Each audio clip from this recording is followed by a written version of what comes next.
towards the sun. You feel the warmth of the rays, and then you know you're alive, and you don't have to be afraid of anything, 'cause you know. Welcome to the Bassline. Dr. Seema Nanda is a highly experienced eye doctor who is passionate about helping people restore and improve their eye health. With insights pertaining to that and other important topics, it is my great honor to introduce to you the incredibly insightful and the utterly delightful Dr. Seema Nanda. How are you this afternoon, I guess now, Dr. Nanda? How's the weather in your part of Texas? God's glory. It's beautiful. Absolutely gorgeous. Oh, nice. Very wet. And it's a sunny day, but it's cool. Yeah, it's not such a sunny day here, but I don't mind some rain. We need to clean off these filthy sidewalks.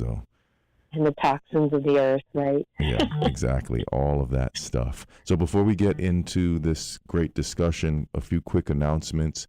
We have another 528 jam session booked for January 25th. That's the last Sunday of January at Rock Mill Fitness.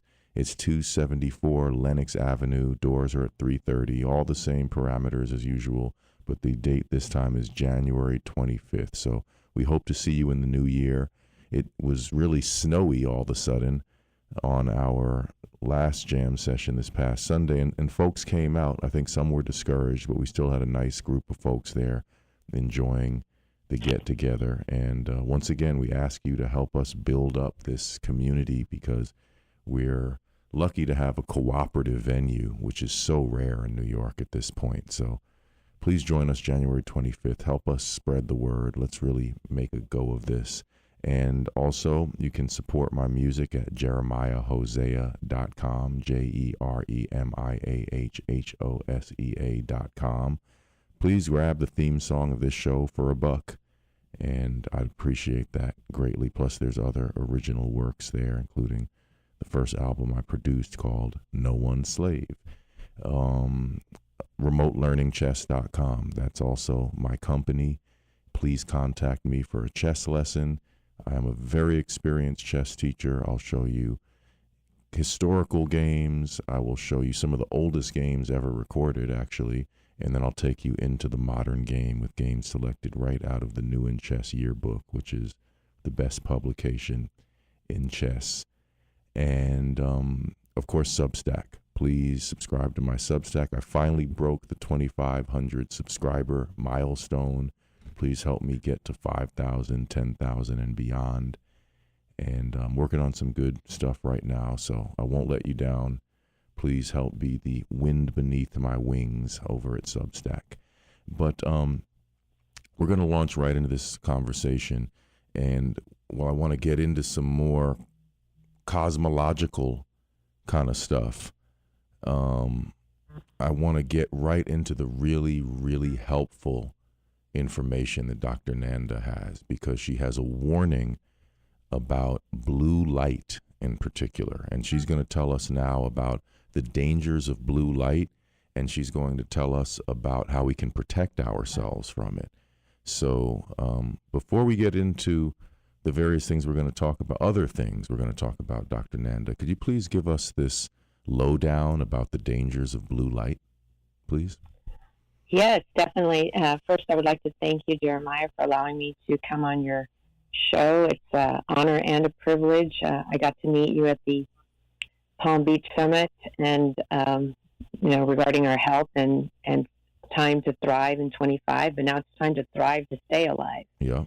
And when we have to think about these things, as you know, I started my practice in the middle of the pandemic. Not the easiest task in the world, and as doing so, as being also a clinical professor, and I teach students to become doctors, and then when they become doctors, I continue their education by continuing their knowledge as well as my own. And what happened one day was I started noticing a pattern that I didn't realize before on something called age-related macular degeneration. And I tend to see that in my, again, more seasoned, I don't say older, my more seasoned patients. And when I'm talking seasoned, I'm talking 70, 80 years old. But then when I started seeing this strange little uptick that was happening, especially during lockdowns, et cetera, what we were doing all that time, we started to, instead of going outside in the beautiful sun and enjoying God's light, we started to substitute that with the light from the computer emanating from there. And as I started to see younger patients, because we're now sitting in front of this, I call it an evil TV. It looks like a computer. I mean, it looks like a TV, but it's evil. And even your TV is pretty evil. So I got rid of my TV several years ago and haven't looked back. But in that doing so, because we're sitting in front of this computer, and not just computer, but an iPad, phone, watch, and I don't mean iPad, just a tablet, watch, etc. I started seeing patients that were as young as 40 and 50 years old with these, what we call age-related macular degeneration changes. And I also started noticing in the literature itself that they dropped the age-related and now just call it macular degeneration. So in the analytical mind that I have, I was just like, well, this is, come and say, what? What's happening here? And so I started doing a deep dive, so deep that I had to get scuba gear out because I had to stay in that water for a long time to see what was really going on. Mm-hmm. And what I did notice that something that we know from, like, are you smarter than a fifth grader? I think you are, Jeremiah. I'm pretty sure you Depends on the fifth grader. Well, maybe your fifth grader is smarter. We know the wavelengths of light, and if we break them down, our fifth grade brain would know it as Mr. Roy G. Biv. That's R for red, O for orange, Y for yellow, G for green, B blue, I indigo, V violet. These are the colors of the visible spectrum. So what we perceive in light starts from the red, the longest wavelength of light, to the shortest wavelength, which is the violet. Now, our highest energy band wavelength in the light spectrum happens to be blue. Now, like a color TV back in the day, you had the cathode ray tubes. They would get three different colors, the red, the green, and the blue, and they'd mix and match those different things for us to perceive colors. But when we look at blue specifically, it's the highest energy band of light. So that is ranging in the short wavelengths between around 380 to about 500. But they're divided into two categories. One is called a blue turquoise, or I'd like to say blue chill, because everybody knows when you go to, Santa Fe and New Mexico, all those places, and you get those beautiful turquoise jewelry, you kind of feel chill. So that's a good way to remember it. That turquoise makes you feel good, and that's a good kind of blue. But then there's also a more detrimental or harmful blue, and that's called blue violet. And I like to change it to blue violent because it's completely violent on that retina. Now, what's the retina? Retina is the back of the eye. So I always say to a patient who can't remember, well, where is it? What's going on? The cornea covers the eye and retina's in the rear. That's easy to remember, right? I think that would be something that your fifth grade and plus audience. I'm not insulting anybody. I'm just telling you, when I was a second year in school, I was like, which one's what? What is this? The cornea and the retina? So anyway, the retina's in the back. And we have these two little gates, the cornea and then the lens, the crystalline lens in the eye, that protect us from, let's say, the bad light, the bad blue light. Now, like I said, I go back to God. God knew. He created us in the sun. So he knows that the lens will protect us from the UVA light, the ultraviolet A light produced by the sun, and the cornea will protect us from the UVB light. So that we know we can stay out in the sun. When they told us, you have to put sunglasses on, no, you don't. No, you don't. You want that sun, and you want to get those energies because it will increase your vitamin D. Did you know vitamin D helps you with your immune response? Yeah, absolutely. And part of that is through the eyes, are you saying? Correct. Eyes are the windows to the soul. You fix the eyes, you fix the soul, right? Everything in health goes through the eyes because they are the smallest vessels in the body found in the back of the eye. And if you can figure out how to get the most oxygen to that area, you're going to get oxygen to the rest of your eye. You're going to get the most nutrients to that area, you're going to get in the eye, you're going to get in the rest of the body. So when I look inside a person's eyes, when I dilate a person, make that pupil big and to look inside, and I know a lot of patients complain, Oh, do I have to get my eyes dilated? Well, do you want me to look at the health of your eyes, or do you just want to hear or get some new color contacts or some fun frames? That's fine. That's aesthetics. But when I'm looking inside the body, when I'm looking at the health, I'm looking at the vessels to see if there's blood pressure issues, if there's diabetes issues, if there's hypertension. There's so many things that I'm looking at, just looking and dilating the eye. So what I'm seeing with this visible spectrum of this blue violet light is it's causing damage to the retina. And the fact that when I look at it, it's kind of like, think of the street, your road in front of your house, and when the road gets traveled a lot and the garbage man forgets to pick up the trash and the trash truck keeps piling up. I know you're New York City streets. I've seen the trash that gets piled up on those streets. You know, it's funny, my mom calls the rats the unpaid sanitation workers. Well, sometimes when they forget to pick up the trash, it collects. And then the dirt stays there. And then instead of being a beautiful, clean, paved road, it ends up getting these potholes in it. So that's what I'm looking at when I'm looking at the retina. I'm looking for these potholes, this debris, this dirt that's collected, this garbage that hasn't been taken out. And when the garbage hasn't been taken out, all of a sudden the patient says, well, I see, but like there's waves in my vision, or it's not a smooth surface that I'm looking at, so the patient's not looking through that smooth surface. And why is that happening? Because this particular wavelength of light, this 455, this blue-violet light has more energy per photon of light. Photon is a packet of energy, so it has more energy than any other visible spectrum. And when we expose ourselves to it over and over and over again, we don't give our body enough time to recoup from the damage.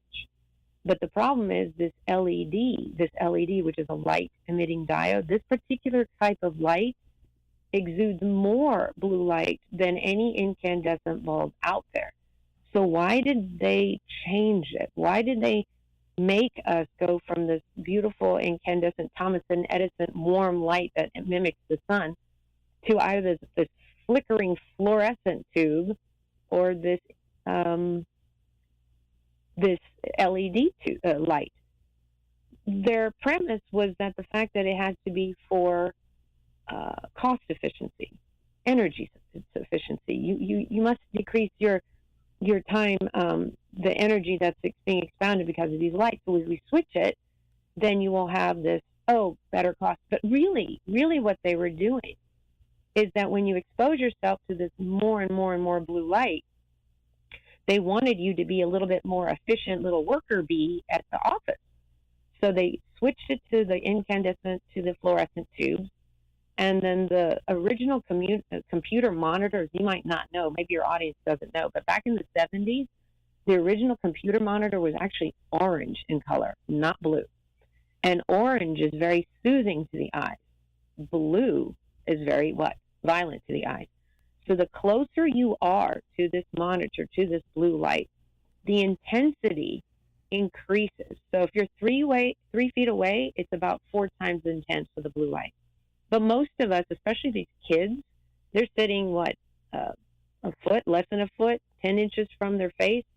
When you're about a foot away from that light source, it's 16 times more intense, that blue light that's hitting the eye. And you're saying, okay, I know you keep saying this, Dr. Nanda, but what does this mean? What does this exposure to this blue light mean? Well, first of all, one of the biggest things that the blue light does is makes you an insomniac. Why? Because exposure to blue, even when you go out in the sun, and it helps with your, what you call circadian rhythm. So what's your circadian rhythm mean? That means it helps you regulate staying awake and alert during the day. Think of back in the caveman days. The light came out, the sun came out, they went outside, they hunted, they gathered.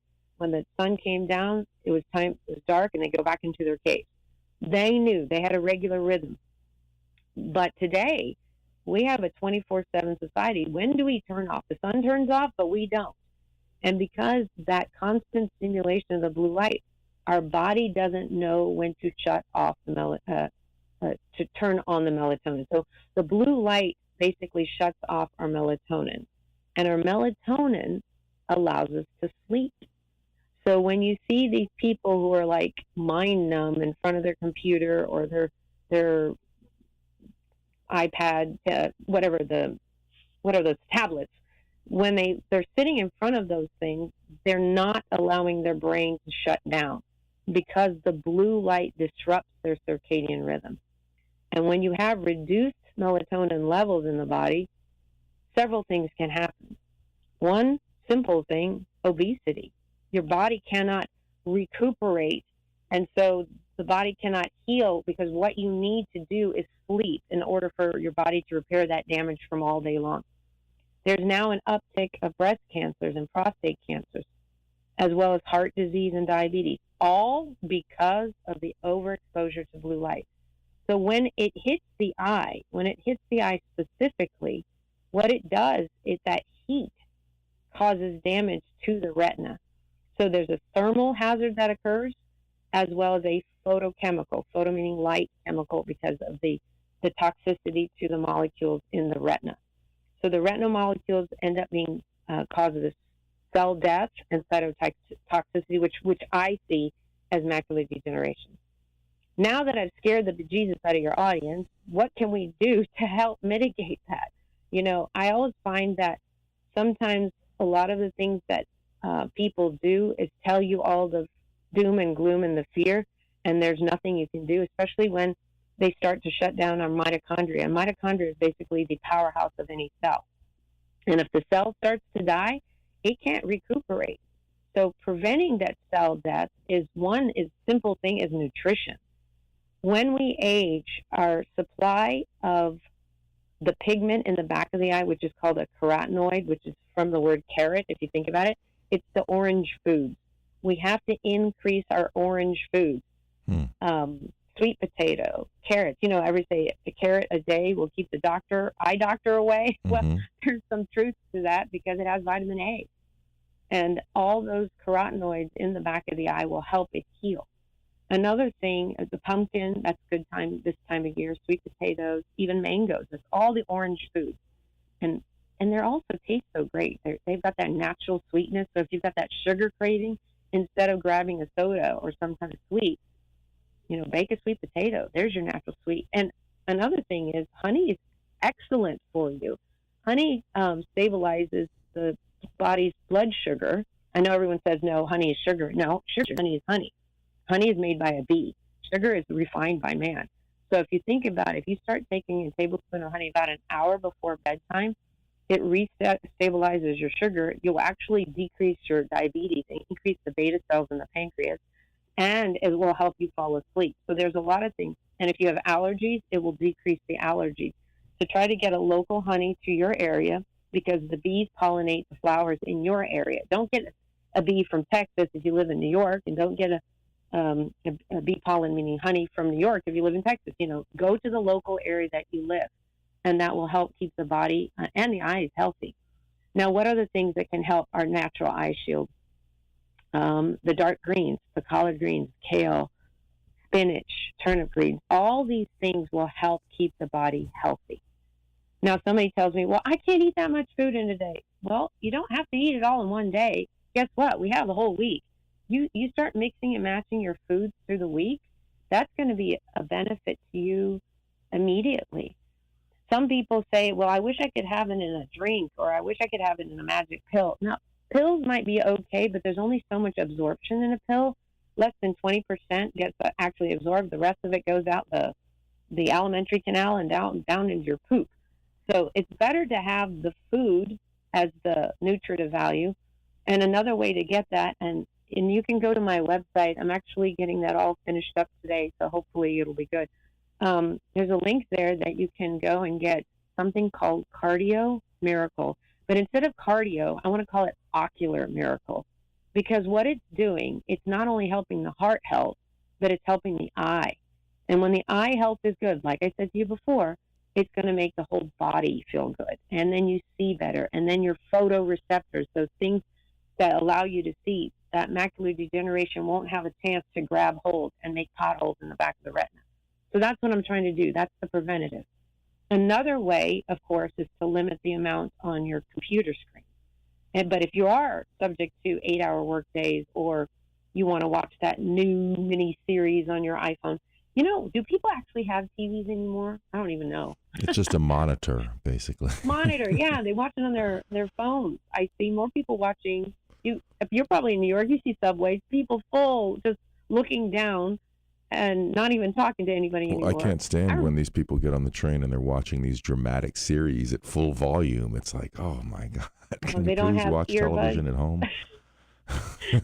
That's insane. But yeah, that's the world we live. We're sucked into this thing here, this one-eyed babysitter. That's what I call it for kids.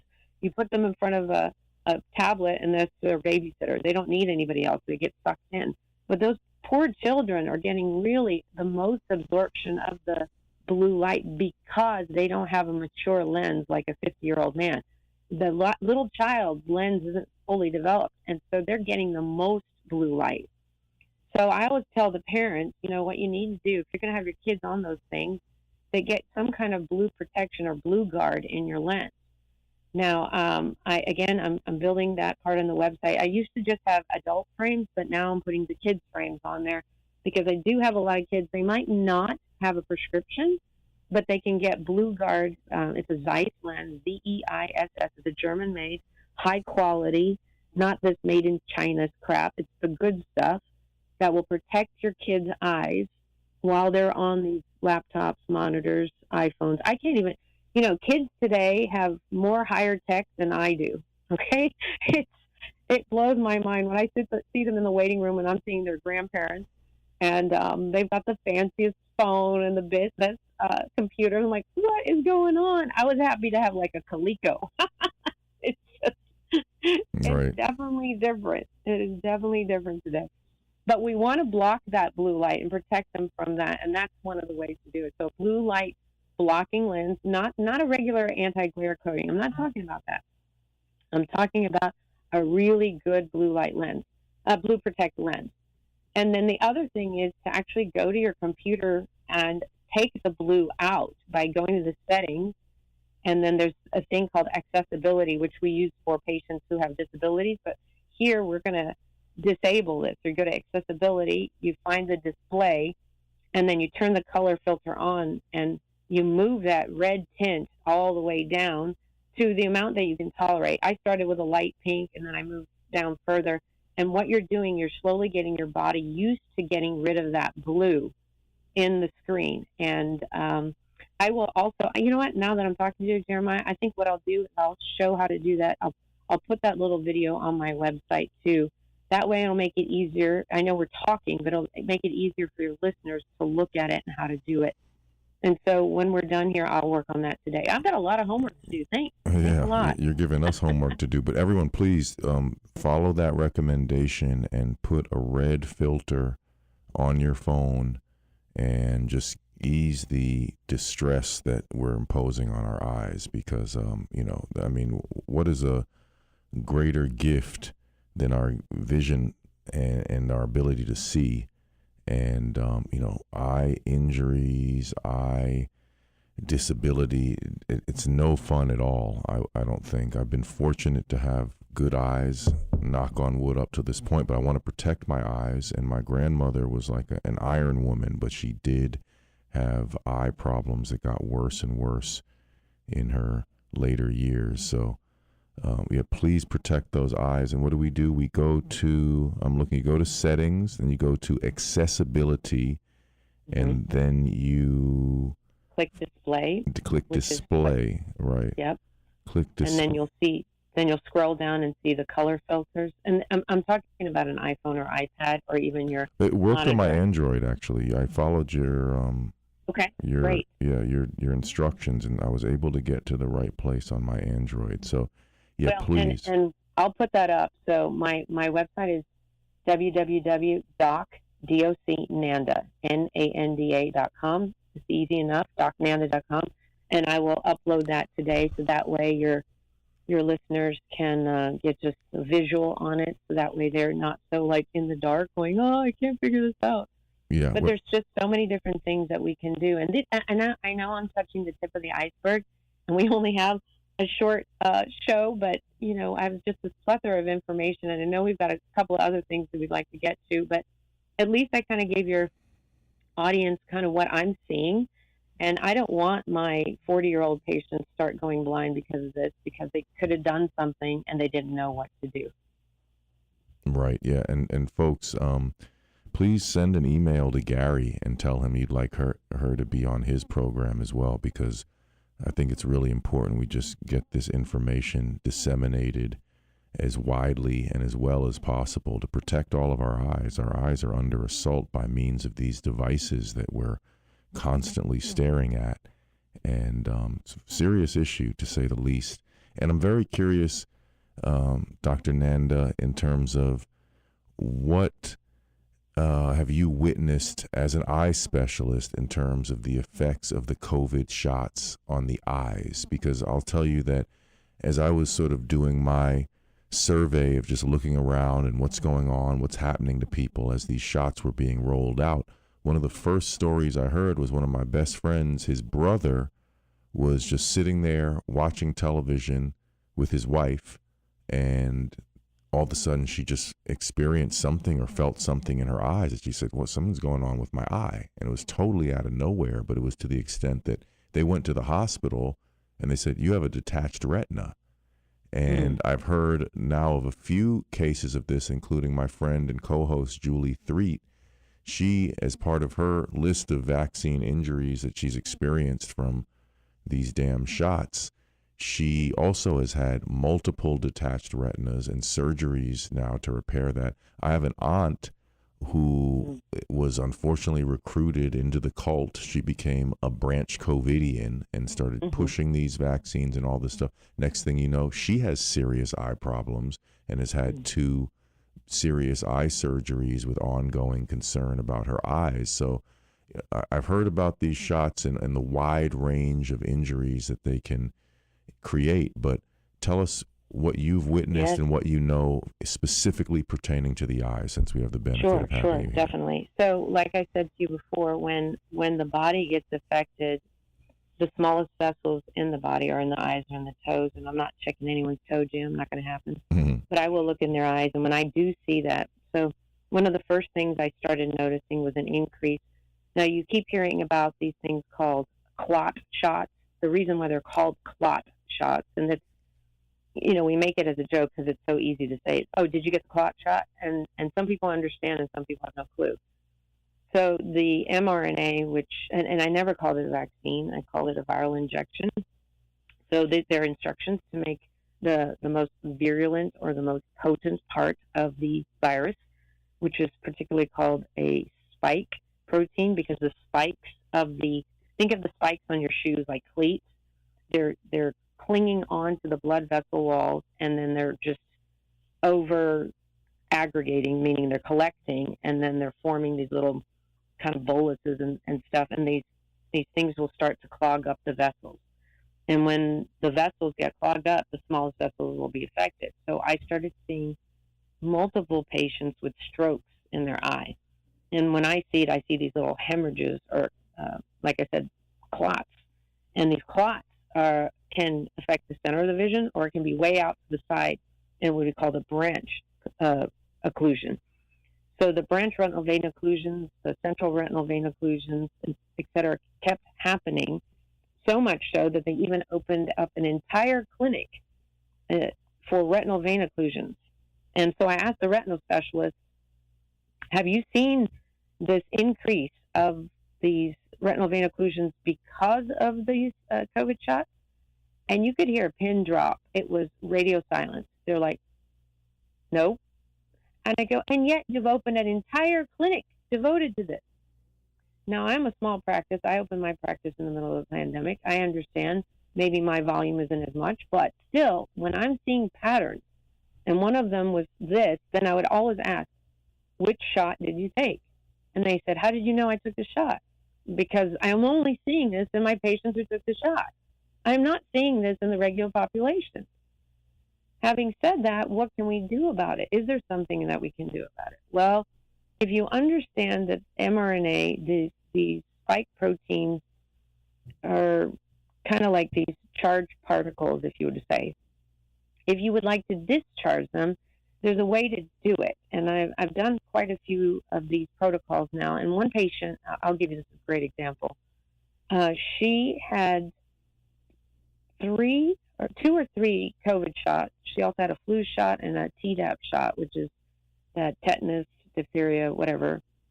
I don't know what 70-year-old needs a tetanus, diphtheria shot, but anyway, she got it. And so now her body is full of inflammation because you're trying to create antibodies to this foreign substance that you put in your body. So the body is on this high inflammatory route that the body's trying to kill these spike proteins, but in an older individual, it can't keep up. So it's like, I Love Lucy in the chocolate factory, and the chocolate keeps coming down the conveyor belt, and she keeps trying to put them in the package. She can't, so she keeps stuffing them in her shirt and stuffing in her mouth, and she doesn't know what to do. The body is doing that. They're trying to figure out what to do with all these spike proteins that are everywhere, and they can't. They're like, oh my God, this is overwhelming. So I had this one particular patient, she had cataract surgery, and because she had all these shots, the inflammation was much higher in her body. Now, normally we get a bit of swelling, no matter what kind of surgery we do, anything on the body. The body's healing properties are four things: the redness, the swelling, the pain, and the heat. So it's called rubor, dolor, calor, and tumor. Those are the Latin words for what I just said. So whenever you get a cut, it gets red, it gets a little swollen, maybe there's a little pain around there, and there's some heat around there. So that's what the body's classic healing cycle is. But when the body can't shut it down, then the patient can't see. So this particular patient of mine had retinal swelling, and it wouldn't go away. So much so she had it for 3 solid years. She couldn't see out of that eye. So then I learned about a particular type of frequency detox protocol, and I started implementing it. And so it's an 8-week protocol. Again, you can go to my website, you can click on it, learn about it if you need to get it. If you'd like to talk about it, maybe do a telehealth, I can do that. I'm helping a lot of different patients to see if we can get this spike protein to a lower level so the body can heal. Well, the protocol is 8 weeks long. I started her on it. I saw her back in 4 weeks, and I saw the swelling went down by about a third. And I was like, okay, that's promising, considering she had been on steroid drops for years, and because the doctor kept putting on steroids, she got a steroid-induced glaucoma because of it. So they couldn't even keep her on that, and they didn't know how to keep the inflammation down because I call it not Western medicine and alternative medicine. I call it Rockefeller medicine and God's medicine. So I'm doing God's medicine, they're doing Rockefeller medicine. So I said, well, your Rockefeller steroids are not going to work on this. We need to get to the root cause, not the Band-Aid, but the actual root. So they're always working on symptoms. And the reason why all the Rockefeller medicine does symptoms is because then they're in perpetuity going to get money because you're going to be on that drug for the rest of your life. What I'm trying to do is get them off of everything so they can live their life. So I put her on for 8 weeks. I saw her back at the 4-week mark and then the 8-week mark, and I noticed the swelling even gone down a little bit more. And I told her, let's come back in 3 months. She was on holiday she went to summer vacation, so I actually didn't get to see her until 6 months. At the 6-month post-treatment visit, it was completely resolved. Now, mind you, she had 3 years of unable to see out of that eye. And within 8 weeks, I got her better because we detox through frequencies. Now, you talk about your 528 club. Mm-hmm. I'm telling you, there's certain frequencies that hit. And when you hit those things, it will be a miracle. And I do believe these miracles are happening for a reason. And I stumbled across this beautiful lady, Jen Dillon, and Dr. Alan Bain. These people are God sent. And I'm just so lucky that I've got to meet them and learn about this. And I'm the only one that I know of who's doing it for eyes. And I'm trying to teach all the other doctors because I am a professor. I try to, I always say to my students, you see it, you do it, and then you teach it. So see one, do one, teach one. When you get good at it, when you start seeing it and then you start doing it, and then you can say, look, now granted, it is an N of 1 population, but I did another patient actually last week, and he had macular degeneration, the wet kind. Wet means blood vessels are growing in now, and the blood vessels are trying to get oxygen to that area.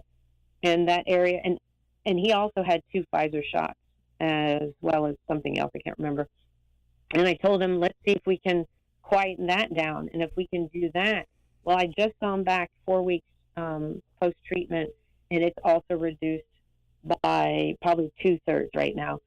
So he said to me, well, is it any better? I go, well, let me just say it this way. It was a mountain, and now it's a molehill. So I want it to be flat prairie land, okay?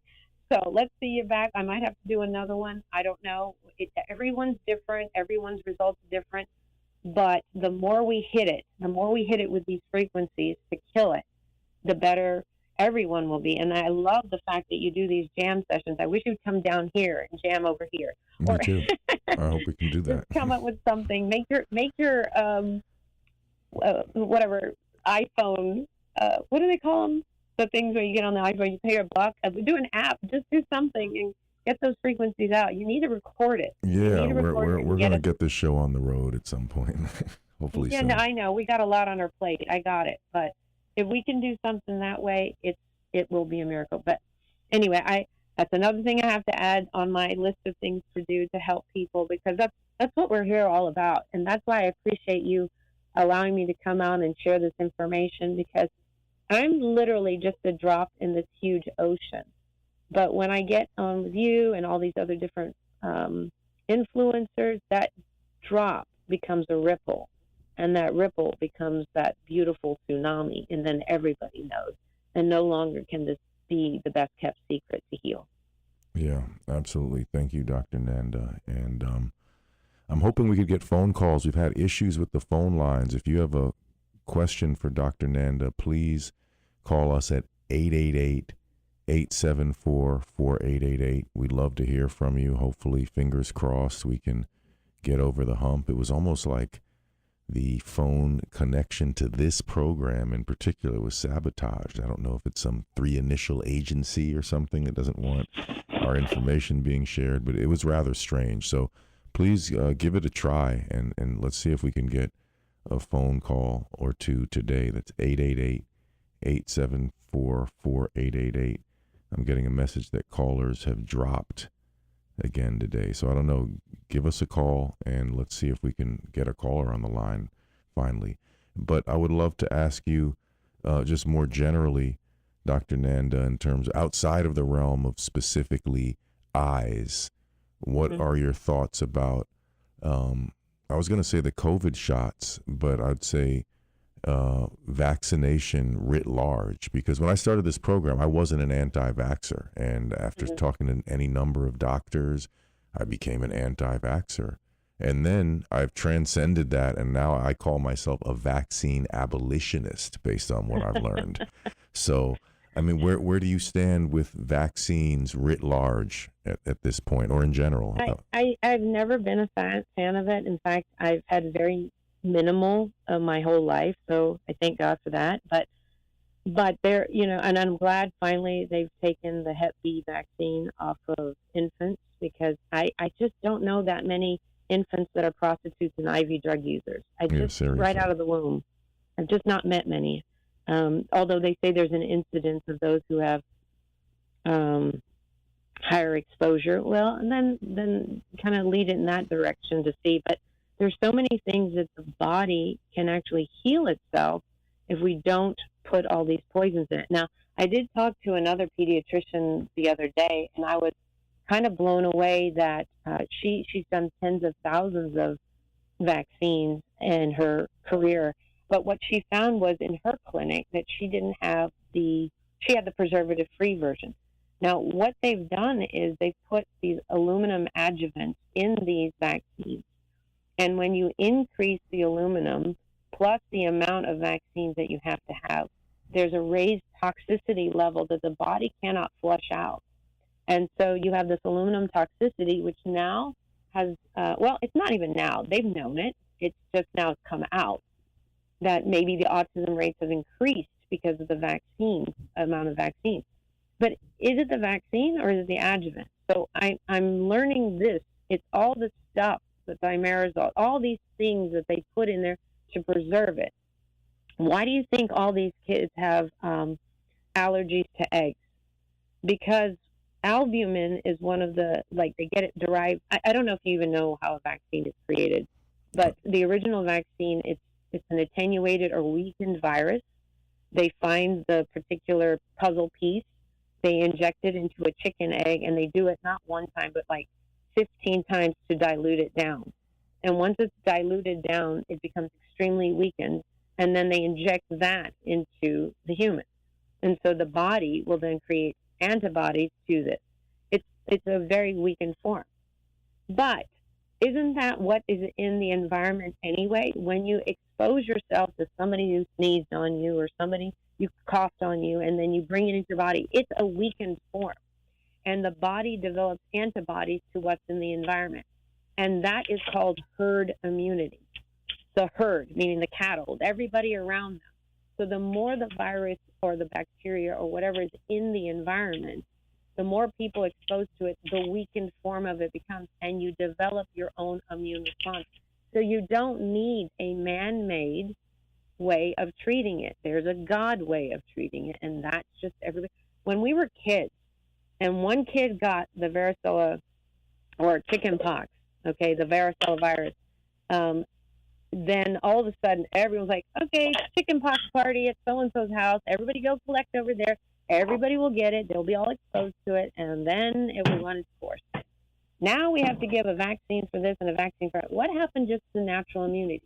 Well, let me go back to the chicken egg thing. So now you're exposing this child to this albumin at a very young age, so much so that they can't develop an immune response, but instead they develop an allergy response or allergic response. So now the child cannot take eggs. They cannot eat eggs because of so many different vaccines that have been incorporated. And I don't know if you know this, but between, pre-K through 12th grade, from the time they're born to the time they're in school, they have exposure to almost 80 vaccines. Mm-hmm. 80. The body doesn't have time to heal, but everyone now has an allergy response to everything. No, I'm allergic to this, I'm allergic to that, I'm allergic to soy, I'm allergic to gluten, I'm allergic to... It's not that it's man-made allergy. So you've got to, get them off of all these things, get them learning to eat whole foods again. And by the way, an egg a day will keep a virus away. Did you know that? Wow. The yolk of the egg has choline, choline, choline in it.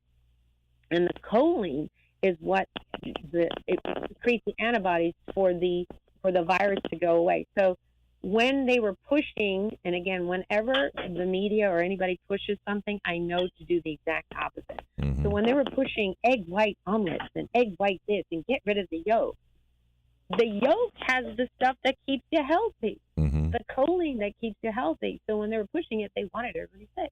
Why do they want everybody sick? So they can do big pharma. Another friend of mine says big pharma instead of big pharma. I think that's hilarious because that's what they're doing.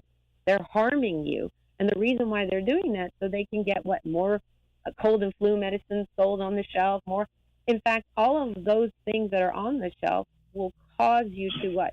Do symptom relief, but not root cause relief. So if you can't kill the virus or the bacteria through the egg yolk, okay, through silver. Silver is this, you want to talk about minerals, you don't want aluminum, you want silver. And in India, when a baby's born, they used to do it in this country, I don't think they do it anymore. The minute the baby's born, they paint the eyes with silver nitrate to prevent any infection into the eye. It's beautiful. It's again, very easy to do, very cheap, very inexpensive. And what do we know? Big Pharma doesn't like cheap and inexpensive. They like everything expensive and multi-dose. So there's when I didn't even mention to you when we're talking about macular degeneration, do you know why they don't want you healed from macular degeneration? Why is that? Because they give an injection to these patients every month for a minimum of 5 years at $2,000 a shot. Wow. $2,000 a shot injection into the eye from every month, every 4 weeks for a minimum of 5 years. And they tell the patient, well, you're going to be on it for 3 to 5 years. It's really 3 to life. They're never off of it. And all it does is inject them to shrink the vessels down, but never cure the problem. My thing is trying to find the cure, find the root cause, nip it in the bud, and you will never have to deal with that again. Right. Well, yeah, everyone, please keep that website handy, share it around, Doc Nanda, DocNanda, NANDA.com. Very easy website to remember. Let's circulate that, get this important information out to people, and get people the help that they need so they can get away from big pharma and stay out of the hellspitals, as Dr. Ben Marble calls them. Oh, Lord, that's good. Yeah, That's so we exactly actually what do it have is. some callers. I'm trying to figure out what's going on with the phone lines. A lot of people are getting busy signals. Some people are getting the message saying, all lines are busy or whatever. But I think that we do currently have Ian on the phone. Can we hear from Ian in Florida, please? Yes, I'm here. How are you? Thanks for calling. Thanks for taking the call. I always hear this word vaccine skepticism or vaccine skeptic. Is that what they call them? Yeah, and they say, and I have my own way of saying vaccine scrutiny. So why don't they talk about vaccine scrutiny, where you actually want to know what's in something you're putting in your body or in your bloodstream? So a vaccine skeptic seems to be a very popular concept, but vaccine scrutiny is probably the way to counter it for me. That's all. Thank you, that's Ian. a great comment. But, most of the doctors don't even know what they're injecting. Remember when the package insert came? They're blank pieces of paper. So how do you give a patient informed consent when you don't even know what's in it? Yeah, seriously. I don't think they want people to know what's in it. But, but then, what could we say? A lot of people, when they heard what mRNA was and just sort of the overall description of it, it induces the body to produce foreign proteins. I would have thought that would have scared a lot more people away.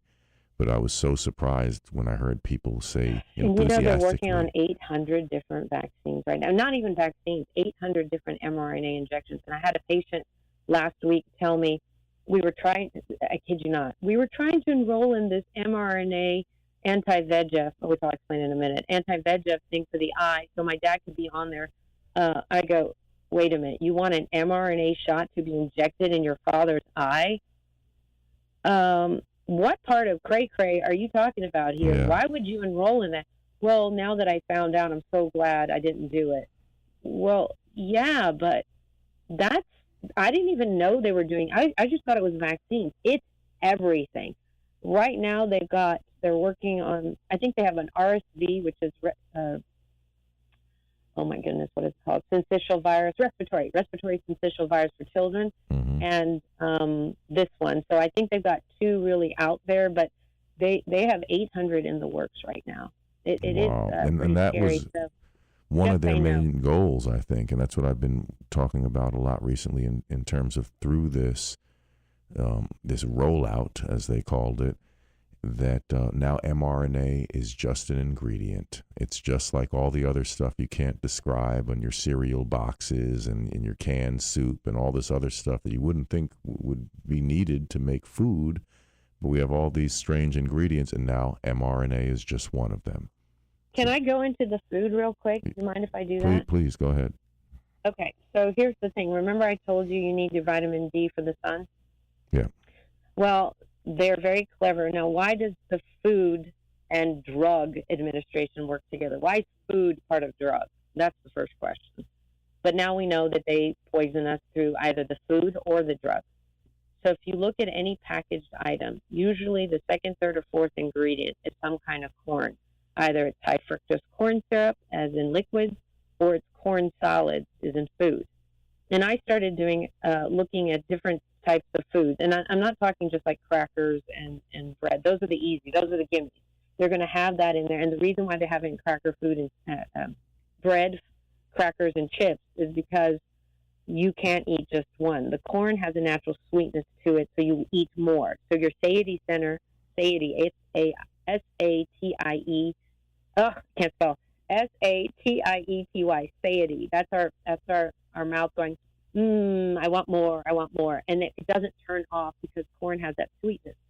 But what people don't know is corn has something called phytates that suppresses, that's P-H-Y-T-A-T-E-S. They have phytates that suppresses the absorption of vitamin D. So if you want to be perpetually sick and your immune response go down, you start eating the packaged products, and all of them have corn in it, and they know it. And I'm not even talking about those things, like I said, corn chips and potato chips and crackers. I saw a package of Havarti tea. It says pasteurized milk, corn salad. Then I picked up a packet of sausage. It says pork, beef, corn salad.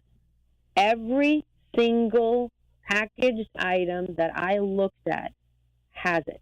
So I know right there they're trying to suppress your immune response. And no matter, because 80% of your immune response from vitamin D comes from the sun, the other 20% comes from food. And now they're trying to suppress, and the vitamin D is a hormone. It has to be converted.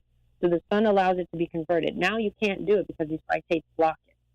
So that blocking of absorption makes you sick. So there you go again. You can't even get your immune, even if you take vitamin D supplements. And this is the funniest thing. I looked at one of the vitamin D supplements, and I kept it. I kept this bottle because I wanted to, because there's other, it says ingredients. The vitamin D ingredient says gelatin, vegetable glycerin, and corn oil in the vitamin D capsule. You can't make this stuff up.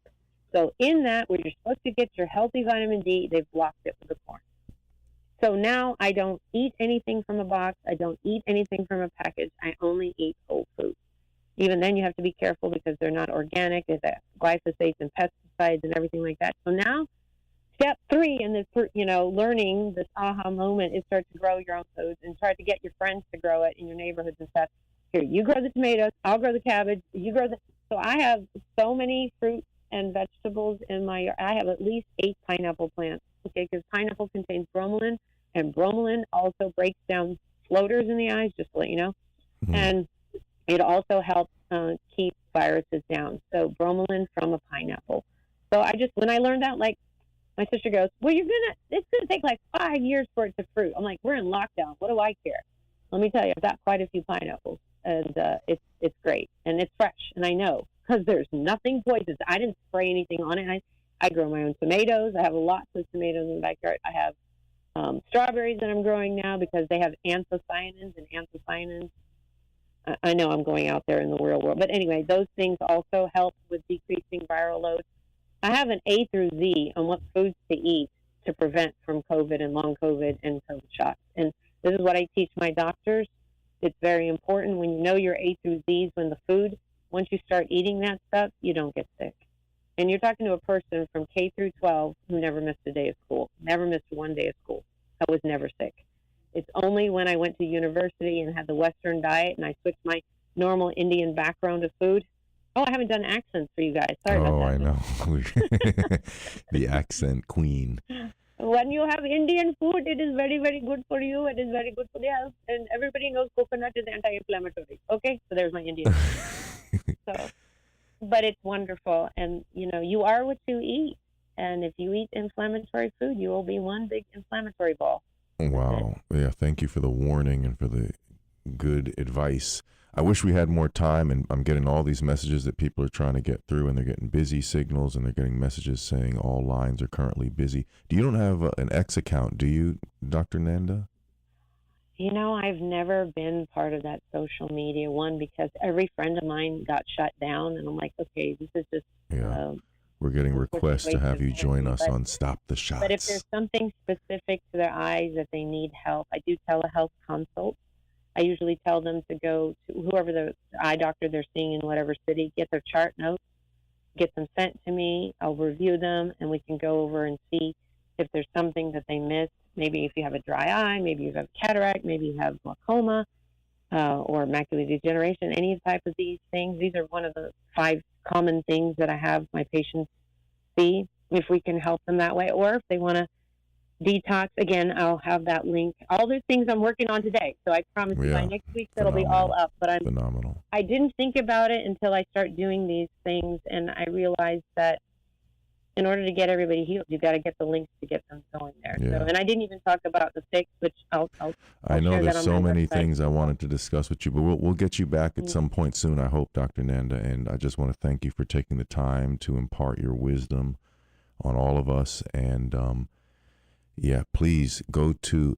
docnanda.com. Please spread the word about that resource. We have a great eye doctor here who's really trying to help people, and I can't imagine anything more noble, frankly. So everyone have a great weekend. Please go to my Substack, go bomb the articles, go subscribe for free, or if you could become a paid subscriber, that would be awesome. Schedule your chess lesson. Save the date, January 25th, the next 528 Frequency Jam. And tonight on Stop the Shots, we have the outstanding Dr. Joseph Sansone with a legal update. He's been taking incredible initiative, and let's support him and get up to speed. Isn't he out of Texas? He's out of Florida, actually. Oh, Florida. Okay.